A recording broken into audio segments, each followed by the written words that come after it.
I know some, if not many of you, have had friends, even best friends, that disappear from your life without a rhyme or reason.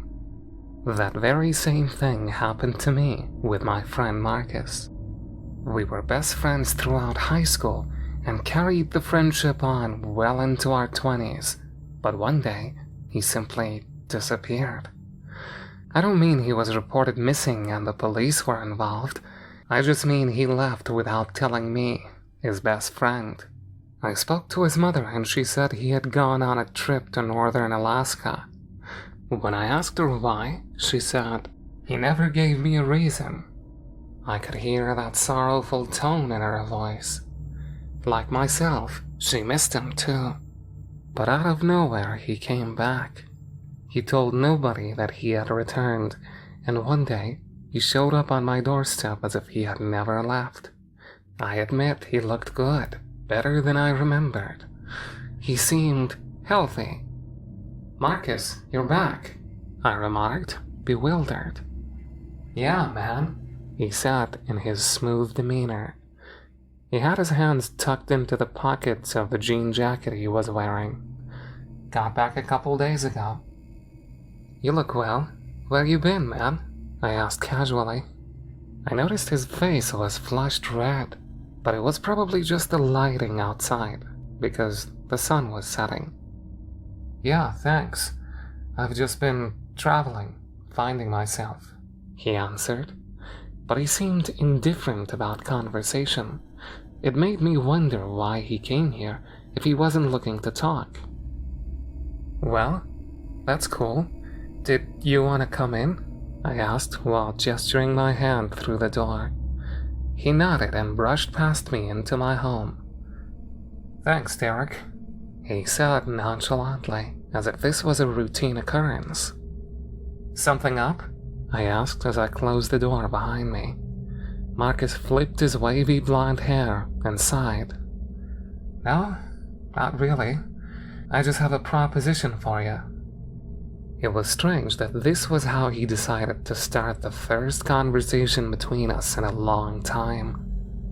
A proposition? Forgive me for saying this, but we haven't spoken in quite some time, man, and I don't know if I'm really in a position to dive headfirst into something new. "No, it's not like that," began Marcus.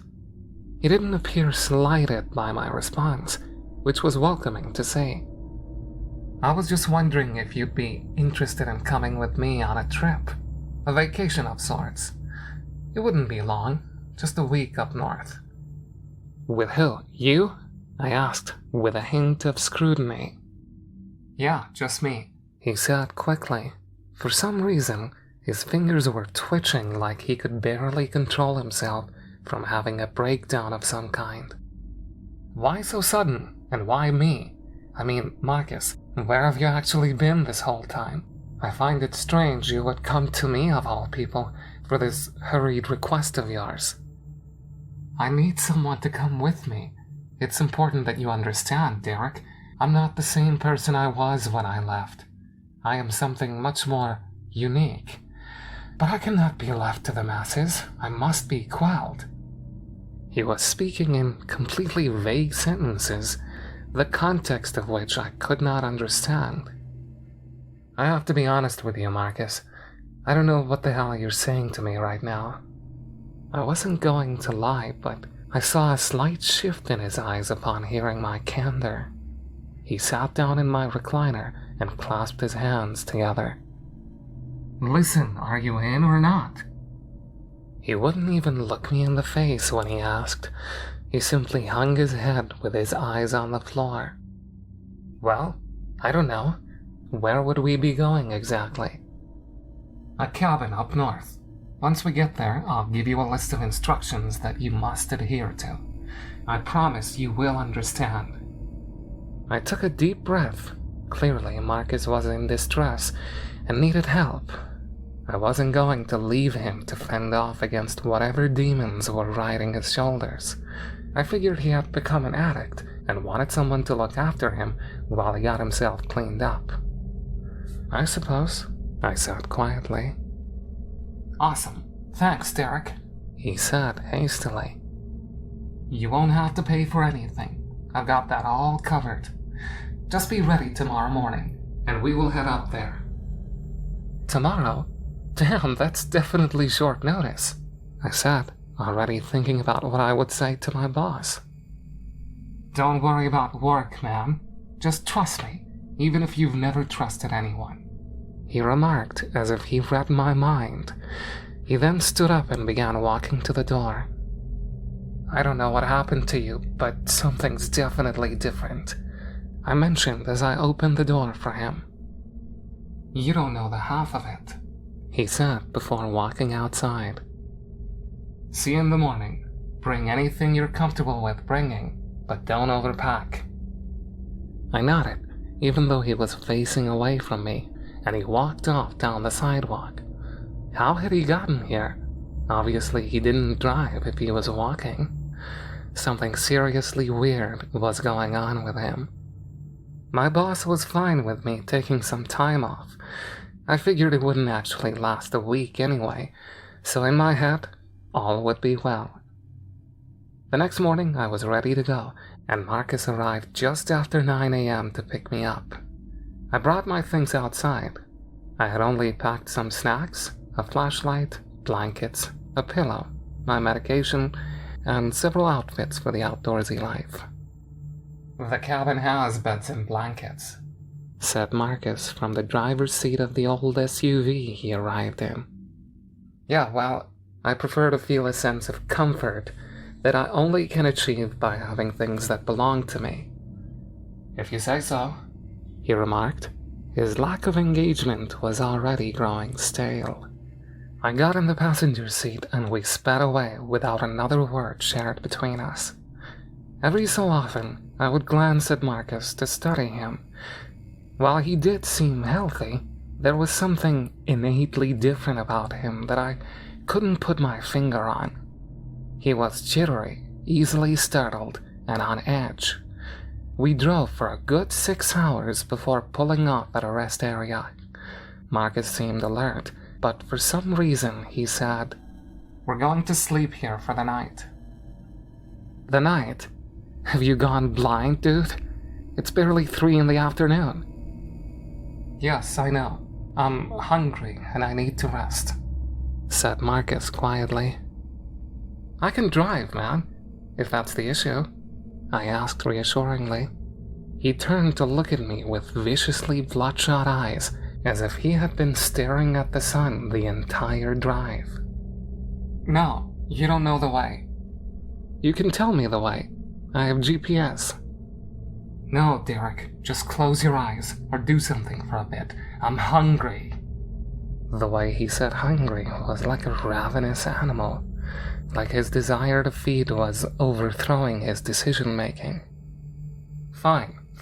Go get something to eat then," I said, kicking my feet up on the dash and leaning the seat back. Marcus stammered when he responded. No, not yet. When night falls, I will." "You're acting really strange, man. Is everything good?" Instead of responding, he only nodded slowly. I didn't say anything back, but I did watch him from the corner of my eye for some time. I noticed he was watching every single person who walked into the rest stop, like a starving fiend. I passed the time by reading on my phone, listening to music through my headphones, and after night fell, I closed my eyes. Up until I decided to try and sleep, Marcus hadn't taken his eyes off the entrance of the rest stop. I can't even recall if I saw him blink once. Luckily, I managed to fall asleep relatively quickly. However, I was awoken abruptly when Marcus heaved his body back into the driver's seat as if he were running from something. He was completely covered in blood, his mouth and most of his face, his hands, his shirt and pants, everywhere. "Marcus, what the hell, man?" I asked intensely. He swallowed audibly. "I feel better now. We can keep going." I could see his teeth stained red from the dim light produced by the rest stop. "No way, man. You're going to tell me what happened to you." Without looking at me, he said, "I had to eat, Derek. We all have to eat." "What in the hell are you talking about, Marcus? What did you eat? A barrel of blood?" "Not quite." He then started the vehicle and shifted it into reverse. I reached out and shifted it back into park. When I did, he turned towards me and grabbed my wrist. His grip was insurmountably strong. It felt like he could crush my arm if he had the mind to do it. "Derek, let go," was all he said while his entire body was visibly trembling. I didn't know what else to do, so I listened. I carefully brought my hand back to my lap, and he shifted into reverse once more before bringing us back onto the freeway. I couldn't keep my eyes off him, but he wouldn't look at me anymore, not until we reached the cabin. The overwhelming smell of blood had filled the vehicle, and I had gagged a few times from it. The pungent aroma wafting off of Marcus was almost unbearable. I checked my phone. Of course, there was no signal out here, and I caught a glimpse of him watching me from the other side of the SUV. "Calling the police is futile," said Marcus through his blood-stained teeth.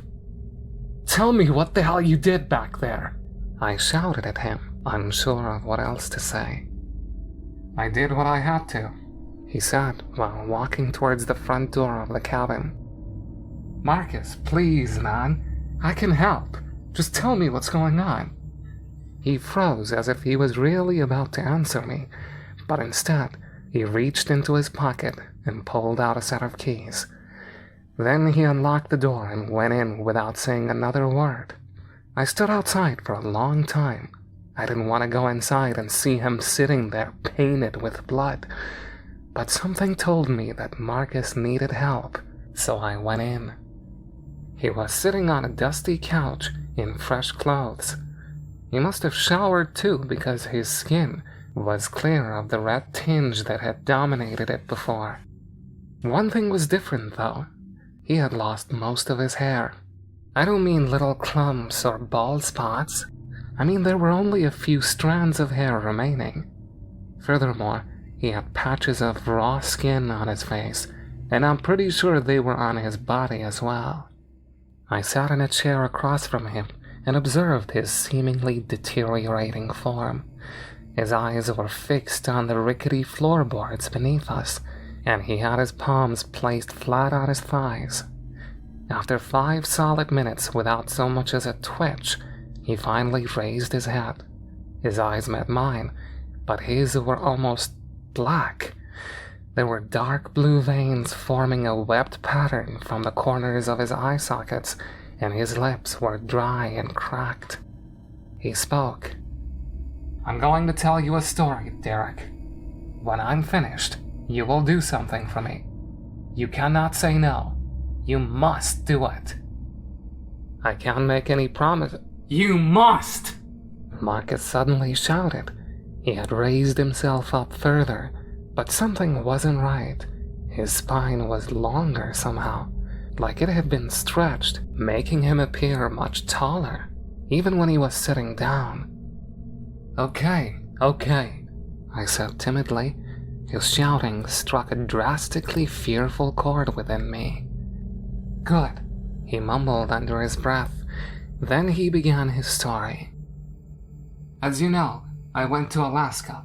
It wasn't for nothing. I had actually met a girl up there, on an app." He grinned slightly, but it quickly faded. "When I say this, I mean it. She was perfect. Well, for me at least." He stopped for a moment, and I noticed he was eyeing my hands, but then he continued. "Anyway, her name was Claire, and we really hit it off. It was one of those love at first sight moments. Seriously, Derek, she was everything I could have ever wanted or needed in a woman." I uttered a sound of acknowledgement, so he knew I was listening as he went on. "She was a simple person, and she lived in an old town. I can't even remember the name of it now, but we made a life for ourselves there. However, she started acting strange. She would ask to have guests over constantly, as if I wasn't enough. I don't say that in a jealous way. I mean, she literally wanted someone else over every single day, and she reeked of desperation. It was like her life depended on it. While he spoke, one of his fingernails fell off and landed with a quiet ticking sound on the floor. Marcus didn't seem to mind because he kept talking. Eventually I caved. I invited one of her friends over, a local guy who worked at the town's bakery. About an hour before he arrived, Claire called me into the bedroom. She had this weird, almost evil tone in her voice, but I disregarded it. I thought that she may have been looking to get intimate before this friend of hers arrived, but that wasn't the case at all. "Are you sick, Marcus?" I asked as I watched 2 more fingernails slide off his fingers onto the floor. He didn't answer me. Not directly, anyway. He looked up at me, and his left eye clouded over with a milky white color. Was he dying right in front of me? Marcus picked at one of the scaly gray patches of skin on his hand. It only made his other nails fall off, but he didn't seem to mind or notice because he went on. As I entered our bedroom, the door closed behind me. Claire was standing there with a rope and a gag. That only solidified my assumption about her need for intimacy, so I let her tie me up. But instead of getting frisky, she gagged me and left the room. I tried to get her attention, but obviously she couldn't hear me. "How long were you like that?" I asked gently. I wanted him to feel like I had genuine interest. "Longer than I expected. I heard her friend come inside and I tried to yell to get his attention, but it was no use. That's when the screams started. There were horrendous noises of agony coming from the other room, and they weren't from Claire."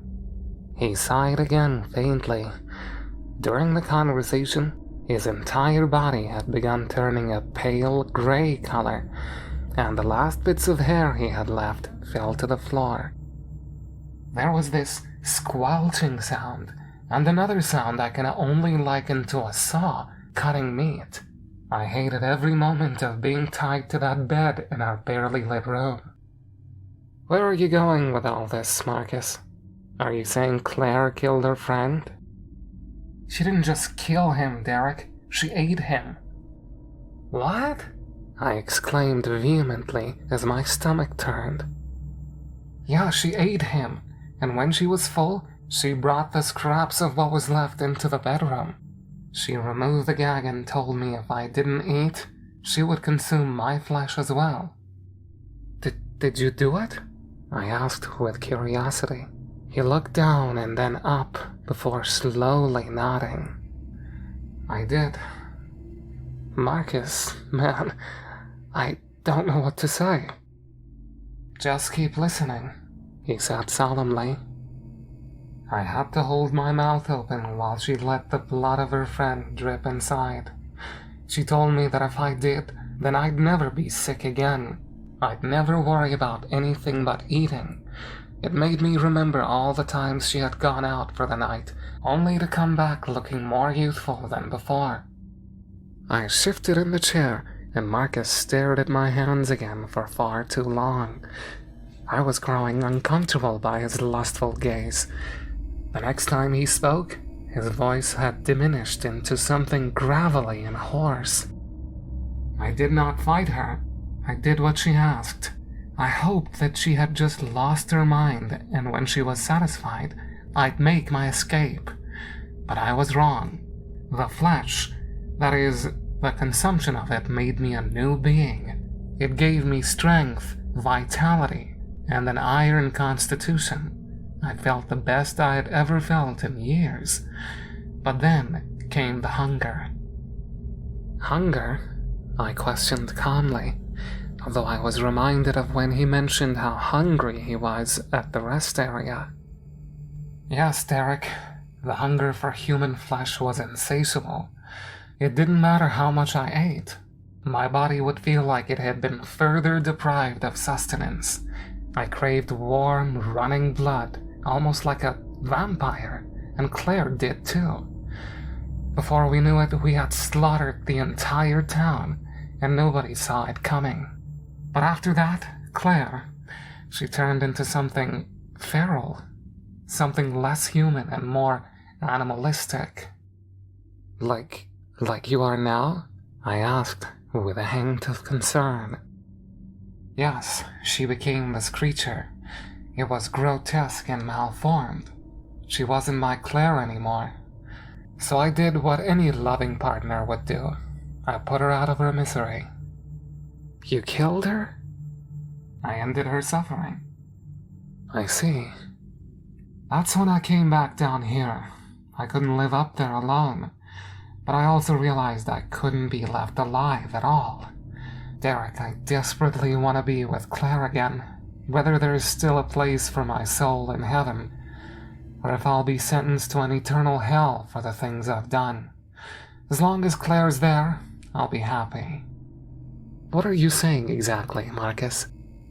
I want you to kill me. You what? I admit, I chuckled a little because the notion was ridiculous. I want you to take the shotgun out of the gun safe and blow my frickin' head off, so I can't devour another innocent person. Marcus was being serious. I could tell by his tone, and the longer this conversation went on, the more his body changed. I finally managed to ask the question I desperately wanted to know the answer to. Did you eat someone at the rest stop? I ate an entire family, he said without remorse. I didn't know what to say. What could I say? All I could do was gasp while remaining at a loss for words. I called the police from the payphone afterwards, so they should be there now. He started again harshly. I chose that particular rest area because the cameras don't work. I had staked it out before even coming to you. It was all planned, but I did it for you. For me? You ate an entire family for me?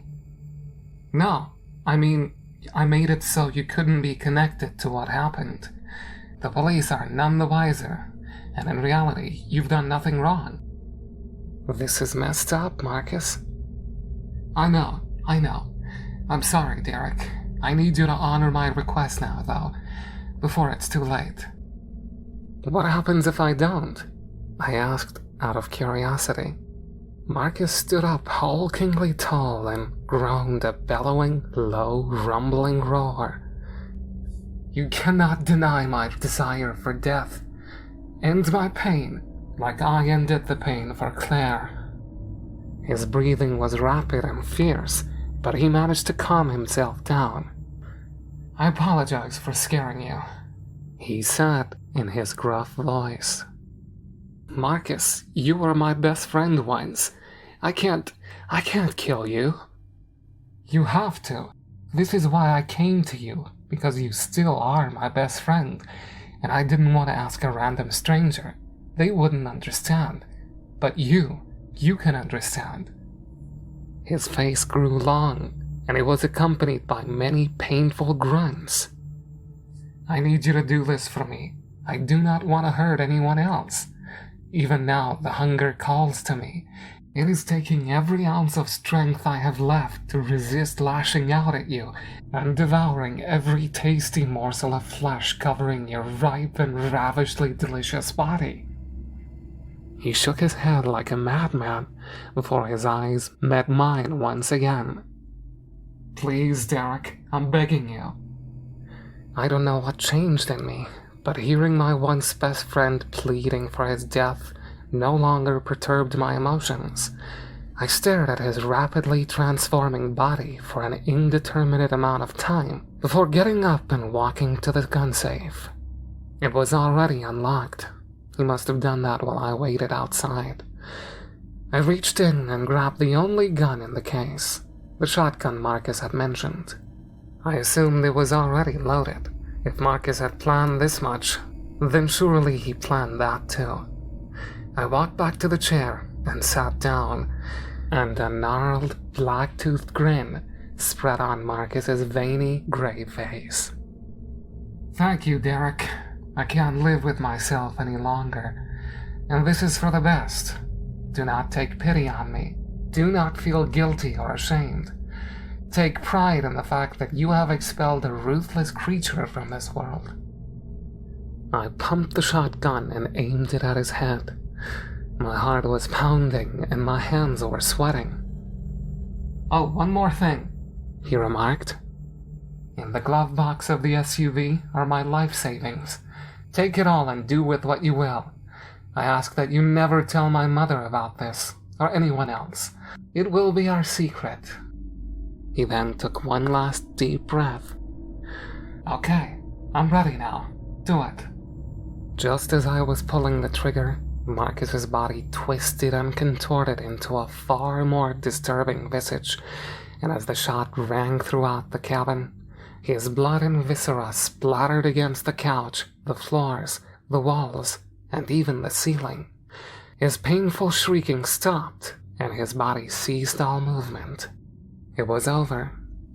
I sat there with the shotgun in my lap, still aimed at Marcus's corpse for most of the day. I couldn't bring myself to get up or do anything else but stare at my headless former best friend. Eventually, I found the will to stand. After I was on my wobbly 2 feet, I took a sheet from one of the bedrooms and draped it over Marcus. I searched the entire grounds of the cabin for a shovel because I wanted to bury him, but I couldn't find one. It was cold outside anyway, and I'm sure he wouldn't want me to die from digging his grave. I did, however, find some matches. It was the middle of winter, so I thought it would be better to just burn the cabin down. I didn't want Marcus's body to rot there on the cold couch, and as I dropped a lit match on it, the fabric immediately engulfed into a mighty blaze. I walked out of the cabin and got into the driver's seat of the SUV. And that's when I remembered that Marcus had the keys. I couldn't help but laugh about the irony of it all. Marcus had left 10 grand in the glove box for me. I ended up having to hike down the driveway and up the main road until someone stopped to pick me up.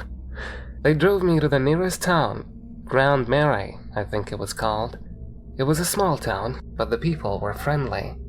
I rented a room at their local inn, and have been here for 3 days, just thinking about Marcus and what he went through.